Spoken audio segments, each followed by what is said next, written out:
Hello, boys, girls, take line train. What happened last time was, well, Izuku and Bako left, and right now they're at the grave of someone Izuku killed. His fiance, actually. So, you killed her? Yep. Well, it's getting dark, so I suggest There's an island nearby where we can rest. It's relatively safe, uninhabited by dragons. Maybe one or two that I know of. One main prolific species. And yeah. Okay. What do you mean by that? Yin, shut up and let's just leave. I don't want to stay here longer than I have to. Emotional distress, got it. Yang, stay calm. And they leave. Yeah. And they land on that island. They sit down around a fire and Izuku cooks up some dragon stew. It's actually safe for dragons and human consumption, so, yeah. Okay, so, you killed her. Why? Reasons. You can't be so cryptic, you need to understand! No, you don't. Ah, fine. The stuff tastes good, what'd you put in it? A variation of blue oleander.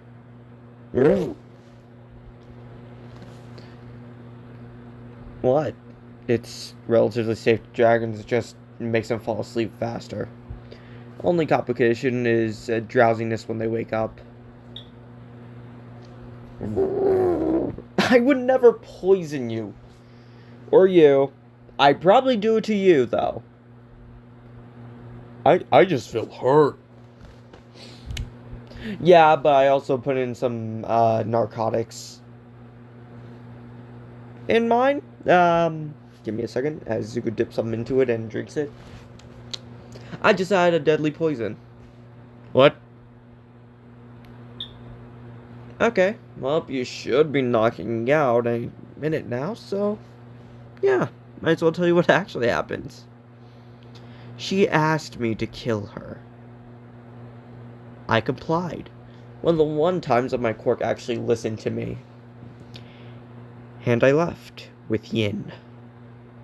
Nothing more, nothing less. Now if you'll excuse me, I'm gonna go commit a genocide. What are you...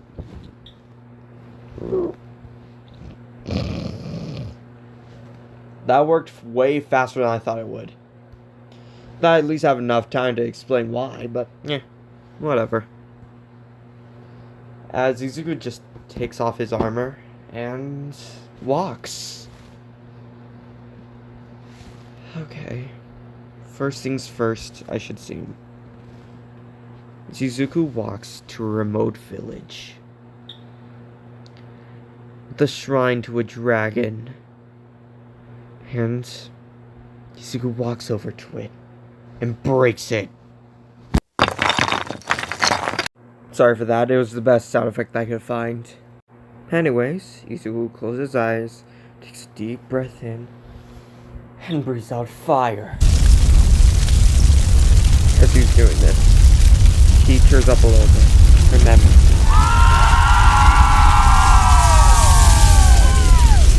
And yeah, people come out screaming. They're worried for their own lives. Izuku smiled at this little notion. He'd close his mouth as soon as he heard the screams.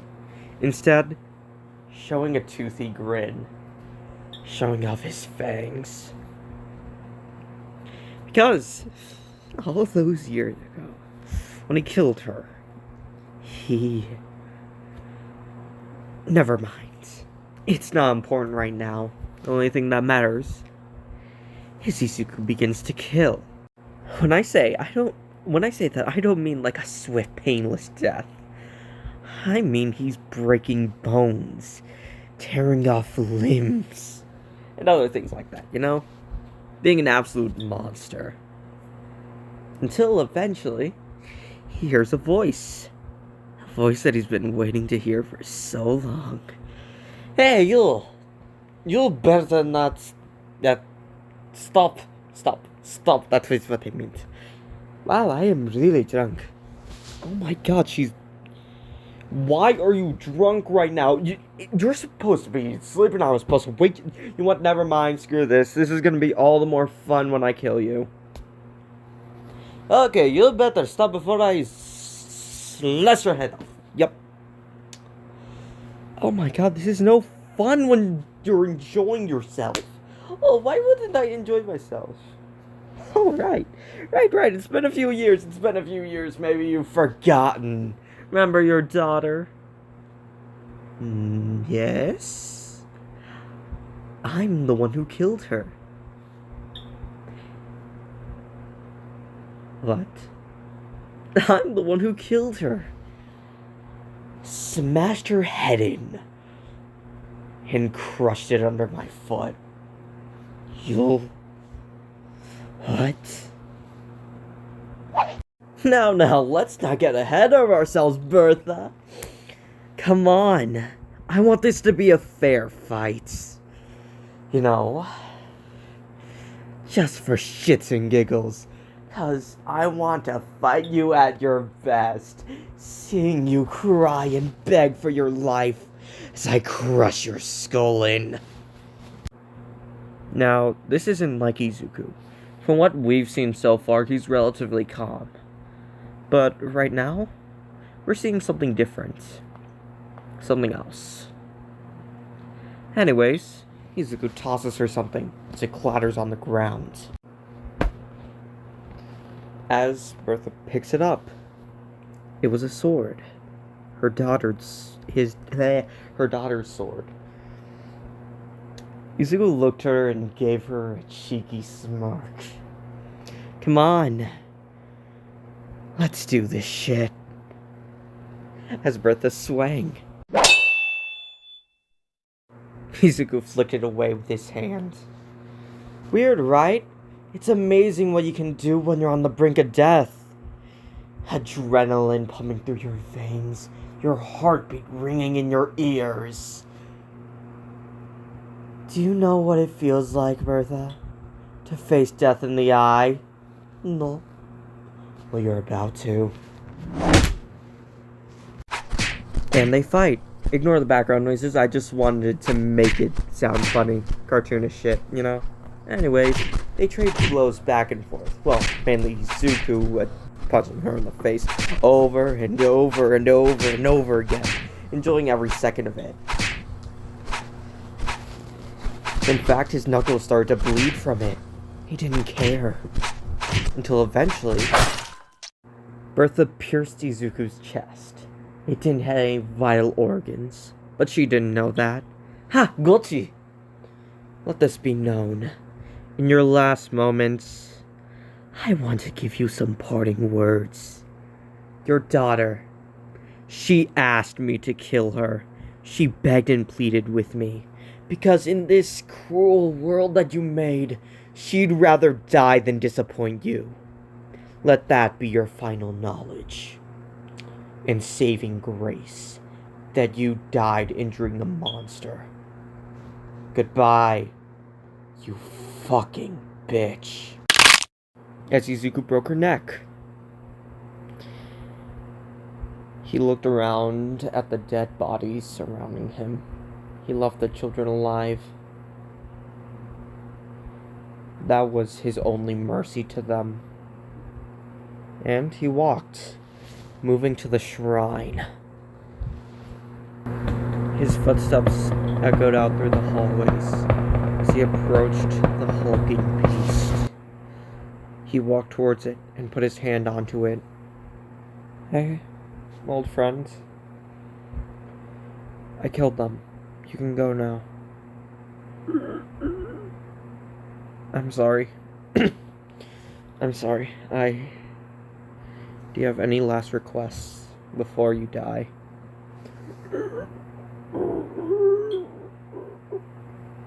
I understand.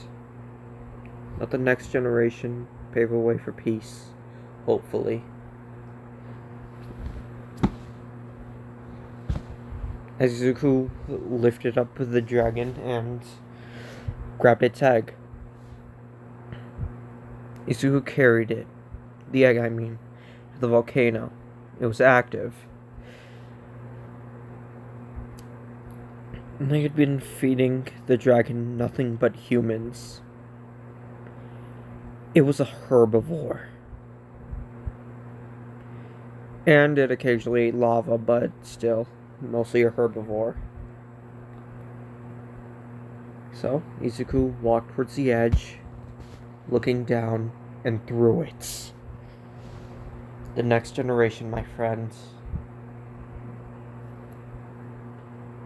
I'm sorry that I couldn't save you.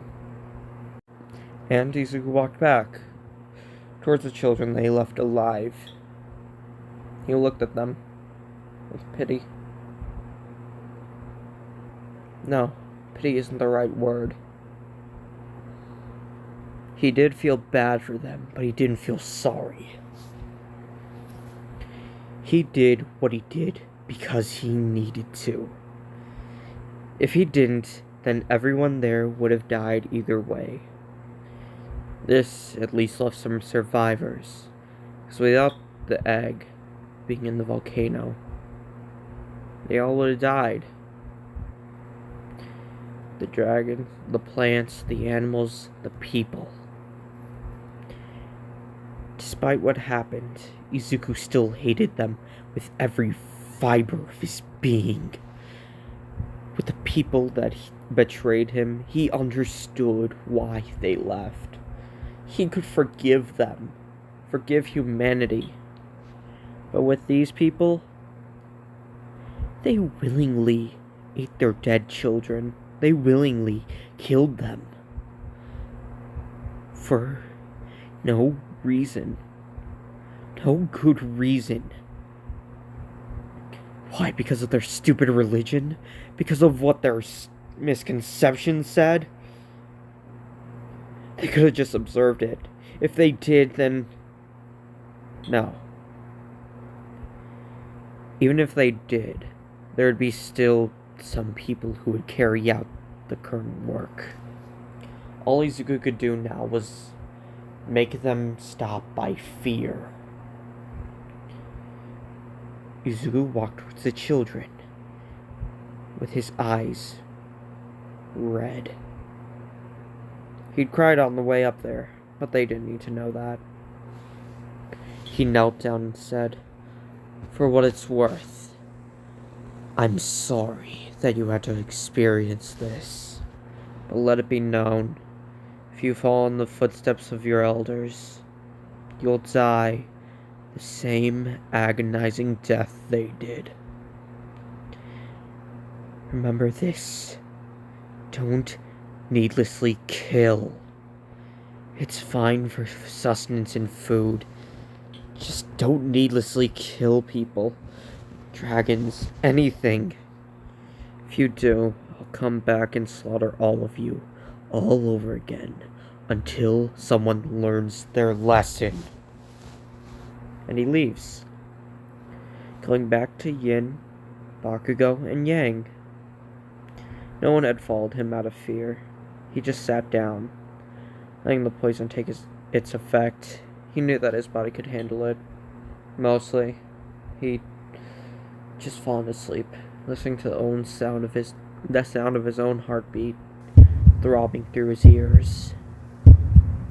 And he smiled, because he fulfilled a promise that he made. Be it probably wasn't the way that she wanted it. He still did it. He still made them stop. And that's where we leave it off. Later, everyone. And, I had to stop this occasionally because I was crying. Later.